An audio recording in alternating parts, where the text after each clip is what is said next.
Hi, and let's start this tutorial with a bit of anatomy. The two muscles directly involved in the front split are the hamstring and the psoas. Most of the times our muscles have spots that are more tense and contracted, which cause them to be less responsive to stretching. By untying these contraction knots, we can prepare the muscles for the stretching.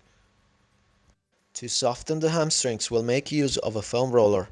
In alternative, you can use a tennis or lacrosse ball. Sit on top of the foam roller and start moving back and forth until you find a soft spot that is a bit more painful. That is what is called a trigger point. Normally after 30 seconds the pain should start decreasing. If you don't feel enough pressure, put one leg on top of the other and stay on the trigger point for about 2 minutes to allow the muscle to relax. Locating the psoas is a bit more complicated. Because it is covered by the abdominal wall, we can only put pressure on it indirectly. If you put your hand on your side where your hip bone is, you'll feel a protruding edge on top of it. This is called the iliac crest. Put your little finger on top of your crest and then put the other fingers down following a descending line towards your navel. Where you have your index finger, there is the psoas. You can check by lifting your knee and you should feel a bit of a tension around that spot. Apply pressure with your fingertips positioned in a crossing line to the direction of the psoas muscle. Have your fingers along that line and try to find a spot that is more painful. Once you've found the trigger point, you can either apply pressure with your fingertips or using a tennis ball. Press hard and make small movements back and forth along that transverse line of the psoas muscle.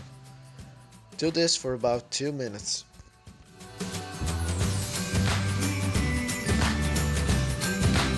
The following step is to increase hip mobility with dynamic stretching.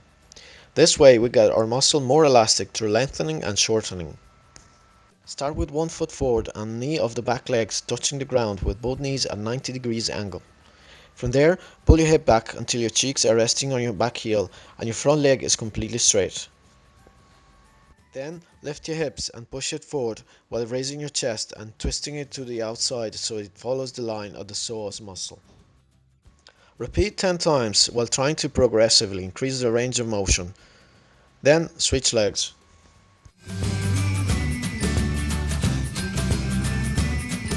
If you'd watched my previous video on how to do the side splits, you'd know the benefits of BNF stretching to increase flexibility and the science behind it. Lie down and wrap the band around your foot. Stretch one leg and pull with the band the foot towards you.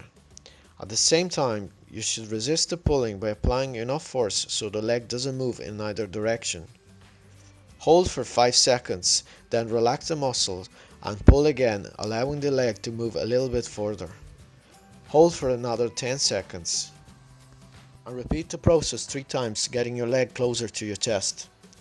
And you do the same on the other leg.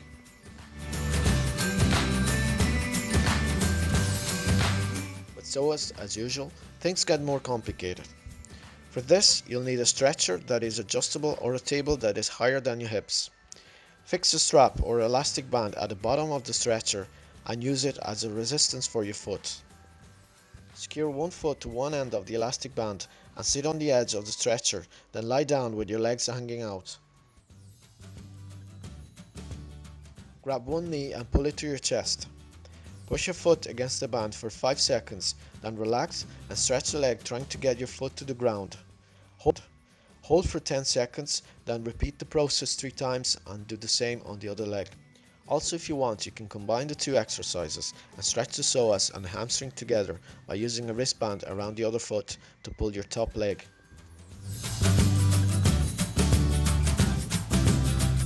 The following exercises are simply static stretches. First, the hamstring.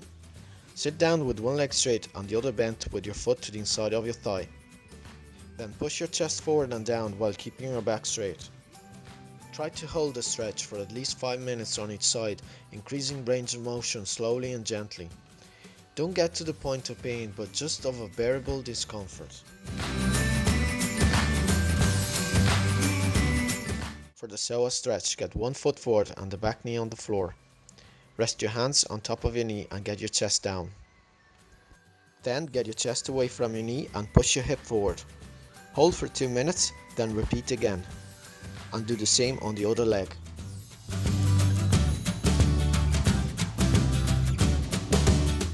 It's now time to attempt the front split.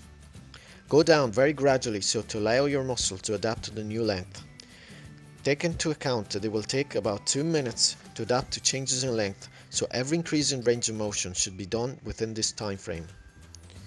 Make 3-4 increases every 2 minutes until you get to your maximum length, and of course don't forget to do the same on the other side. Follow this program to be able to get the front split. How long it's going to take depends on each individual, but you should expect to see serious improvement after 3 to 6 months of consistent training.